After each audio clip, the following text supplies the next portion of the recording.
topic. Ang dami-dami nilang sinasabi, napakaganda na ng ekonomiya natin. Tingnan nyo, pababa yung inflation, madaming investments. We are on our way to becoming from a developing country to the next level. Maganda siya tingnan sa papel, It looks good on paper, but you don't see it at all in the everyday lives of the Filipinos. There is nothing happening in our economy. Yung mayaman, mayaman pa rin. Yung mahirap, lalong naghihirap. Yes? The poor is getting poorer. And you know, kapag sobrang dami ng mahihirap, tumataas talaga ang krimen.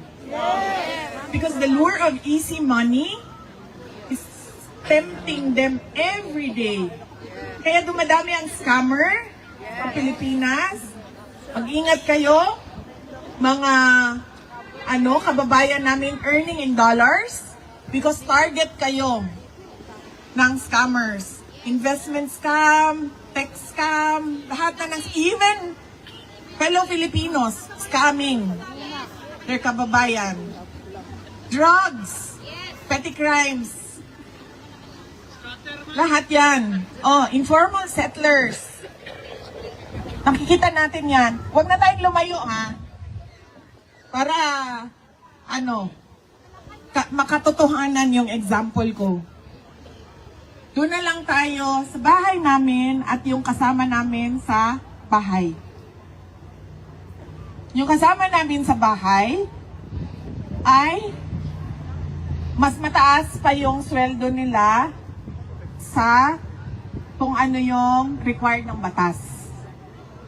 Sa atin, sa kasambahay, they're not part of minimum wage. Pero, ang sa amin, sa bahay, more than minimum wage ang binibigay namin sa kanila. Dahil nakikita namin yung pangangailangan nila. Nagpapaaral ng anak, nagbabayad ng kuryente, nagbabayad ng tubig, kasi nakikita din namin yung kuryente, yung bill ng kuryente namin, yung bill ng tubig namin. Nakikita din ng asawa ko yung gastos sa grocery. So, ibig sabihin, ganun din yon sa kanila, sa mga kasama namin. Pero, kahit na more than minimum wage pa rin sila, naghihirap pa rin yung pamilya nila. Pag tinatanong ko, ano ba ang problema? Ang lagi nilang sinasabi, sobrang mahal ng mga bilihin. Sobrang mahal ng bigas. Yan ang laging sinasabi sa akin ng mga kasama namin sa bahay.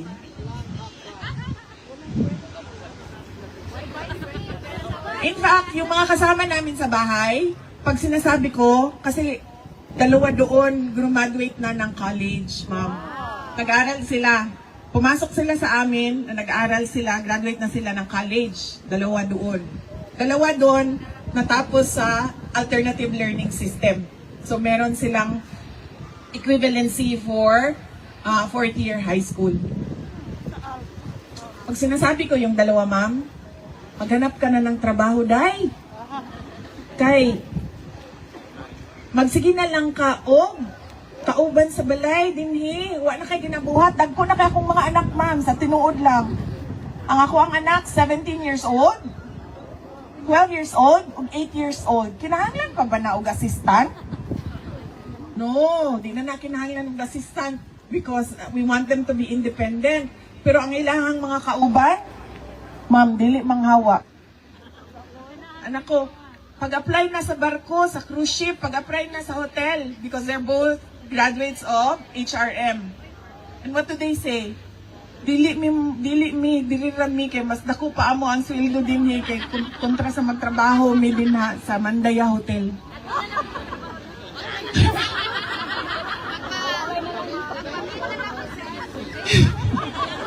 Dili po din nga na, ma'am, oy.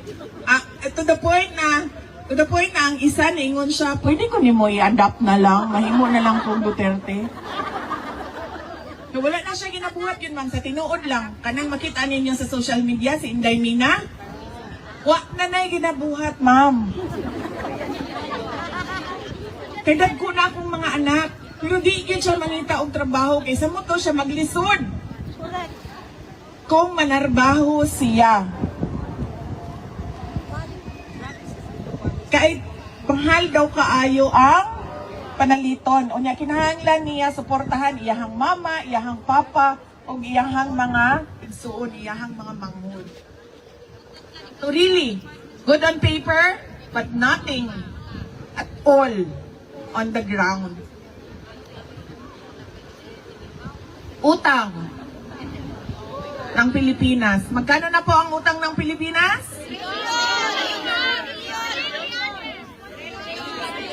16 trillion. Yes, 16 trillion ang utang ng Pilipinas. Pero, at yan ay mamanahin ng mga future generation of Filipino. O yan ka ng future, ma'am. Diri lang sa atakaron. Oh. Pero, bakit hindi natin nakikita? Mag-utang, ganito, example ha. Mag-utang ako. Kasi gagawa ako ng railway system from Tawi-Tawi to Apari. Diba? Mag-utang ako ng ganyan. Understandable. Kasi hindi mo naman yan kukunin sa sariling budget. Diba? It has to be a foreign-funded project. Pero bakit 16 trillion ang utang natin? And wala din tayong nakikita.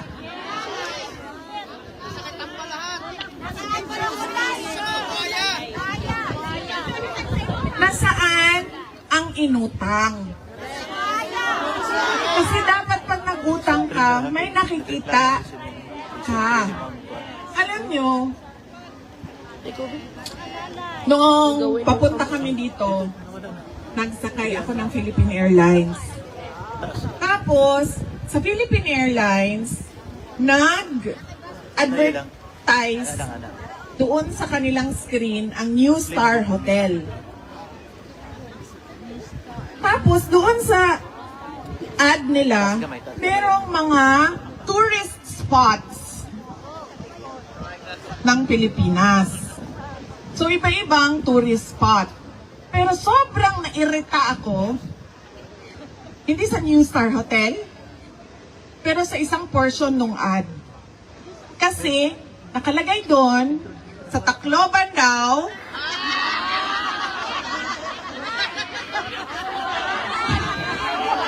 anong tourist spot niyo doon? San Juanico! Diba? Ano ba? San Juanico Bridge. Tourist spot daw ang San Juanico Bridge. Alam niyo ba gaano kahaba ang San Juanico Bridge? 2.6 kilometers. Sobrang irritated ako. Paano naging tourist spot ang 2.6 kilometers na bridge? Ang bridge sa China, papunta sa Shenzhen, papunta sa Macau, papunta sa Hong Kong. Gaano kahaba? 264 kilometers. Yun ang tourist spot. Yun ang modernization. Yun ang infrastructure. Hindi ang 2.6 kilometers na San Juanico Bridge na ngayon, nagkakagulo pa paano ayusin. Diba? Hindi ko alam bakit hindi nakikita yon ng administration. Hindi tourist spot ang 2.6 kilometers. Ang 264 kilometers, yan ang tourist spot. Umutang ka gumawa ka ng 264 kilometers na tulay sa Pilipinas. Kahit hindi nagkailangan ng tulay, gawan mo ng tulay. Kasi 264 kilometers yan. Tulay, tulay, tulay. Diba? Cagayan de Oro, to Siquijor, to Dumaguete, tulay papuntang Cebu, Cebu papuntang Bohol, Bohol papuntang Leyte, Samar papuntang Bicol, yan. Romblon papuntang Marinduque, Marinduque papuntang Batangas. Ala, tulayan mo yan lahat. Yan ang tourist spot. Philippines, the country of bridges. Yan ang tourist spot. Huwag niyo akong bigyan ng ad ng Pilipinas at sasabihin ninyo sa akin, tourist spot ang 2.6 kilometers. We're living in the 1970s. Diba? Ekonomiya, maganda sa papel. Utang, na wala tayong nakikita kung saan napupunta.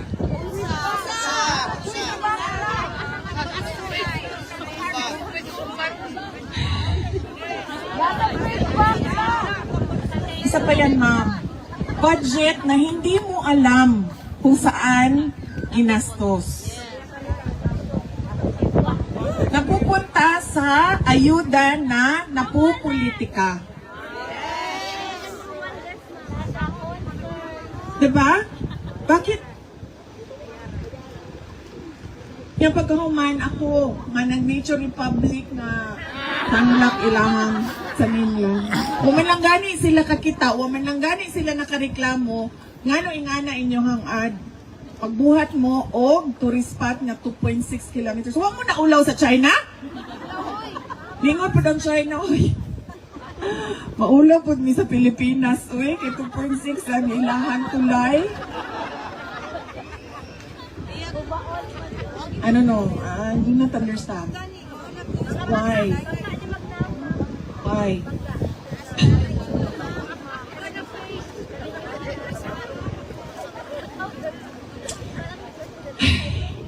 Foreign policy. It is stated in our constitution that we should have an independent foreign policy. That do not lean to a foreign power, that do not favor US or do not favor China. Yan na lang ang example natin kasi yan naman ang reality natin.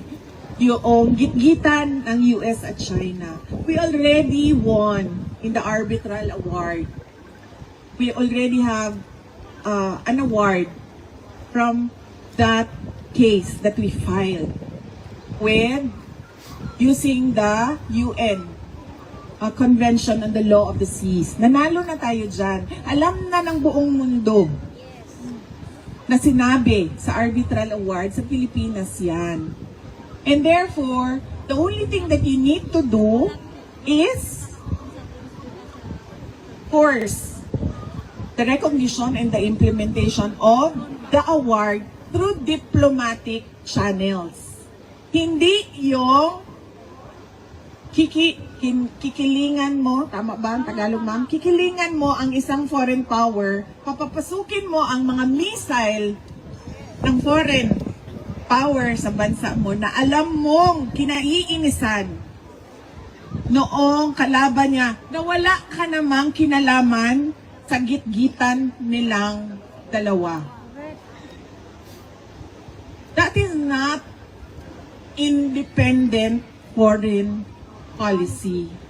Yung problema natin sa West Philippine Sea do not make up our entire relations with China. And so therefore, there is no reason for you to lean towards the US. You have to always stay in the middle because you are not a part of the bigger conflicts. You always stay in the middle. You are friends with US? Yes. You are friends with China? Yes. And why not? Diba? And we are friends with Australia. We have very good bilateral relations with Australia. In fact, we want to take it to the next level and forge stronger ties with Australia. And not just Australia, with other countries as well. So, I do not understand why is our independent foreign policy lost in the discussions. Dapat niyan, kaibigan mo lahat. Huwag kang kumampi. Dahil hindi mo naman problema ang problema nila. Hindi mo naman away ang away nung isa. Saan mo gagamitin yung missile? Sino ang gigera sa Pilipinas? Diba?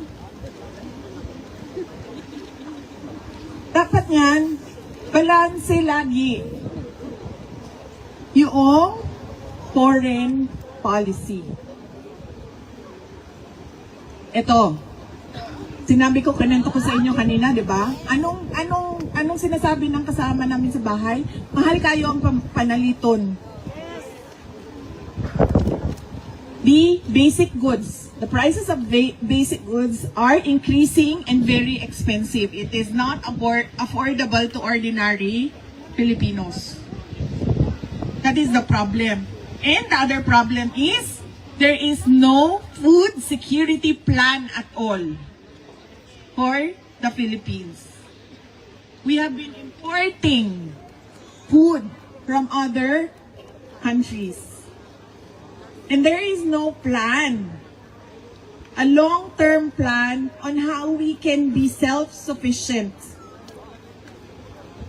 in terms of food for everyone. We don't see that. Alam nyo ba na wala nang magsasaka ang Pilipinas?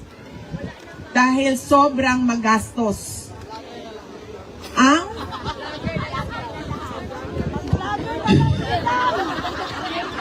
Grabe ka, ma'am. Mga vlogger na lang daw ang nasa Pilipinas. Ano daw magsasaka? Uy, ma'am. Sandali meron ako nakita na content. Magsasaka siya pero pinapakita niya kung ano yung buhay magsasaka. Ay nakita nyo? Sobrang kawawa. Nakalimutan ko lang ang kanyang nakalimutan ko yung niya. Nagluluto siya para sa mga anak niya bago siya musaka sa uma. Ganyan. We don't take care of our farmers. We don't have a food security plan. And it's already the midterm of this administration. With no plans of doing plans, of creating plans, nothing. Puro drawing ang tanan. So, pag gira na, man tayo labot no, sa gira sa China o sa Amerika, pag nag-apil-apil man ta, bida-bida. Apil-apil man ta, pag gira na, ang pinakaunang mawala na, pagkaon man. Diba? Unsaon na lang, nga. Pas mo. Diba? Mga panggap, tapas mo.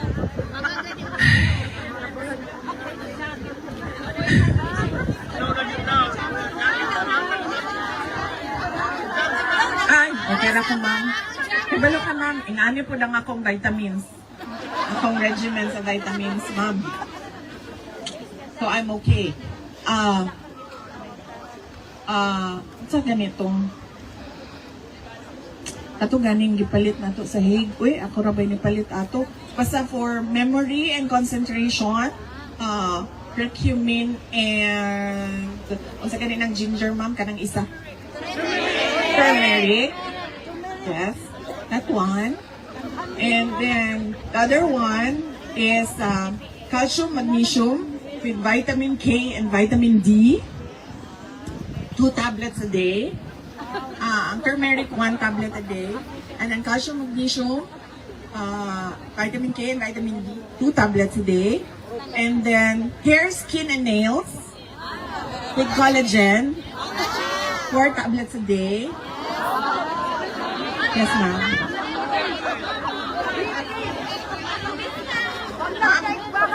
Wala ko fish oil, ma'am. Should I? Take fish oil? Wala ko fish oil. EPA and DHA, no? Wala ko ano. Mahal mo ganda mo makor, ma'am. Uy? Mahal lang ang makor, pero sa say hair, skin, and nails, okay na no? 3 tablets, 4 tablets a day. Wala ko fish oil. And then, so ka na. And then ako maintenance, ma'am. Gusto mo kay kumukaon, no? I'm sure napansin na ninyo sa akong lawas. So kay kumukaon. So, uncontrolled na ako ang triglycerides. So, na ako'y 1 tablet, combined na siya. Rosuvastatin and fenofibrates. Combined, Rosufen.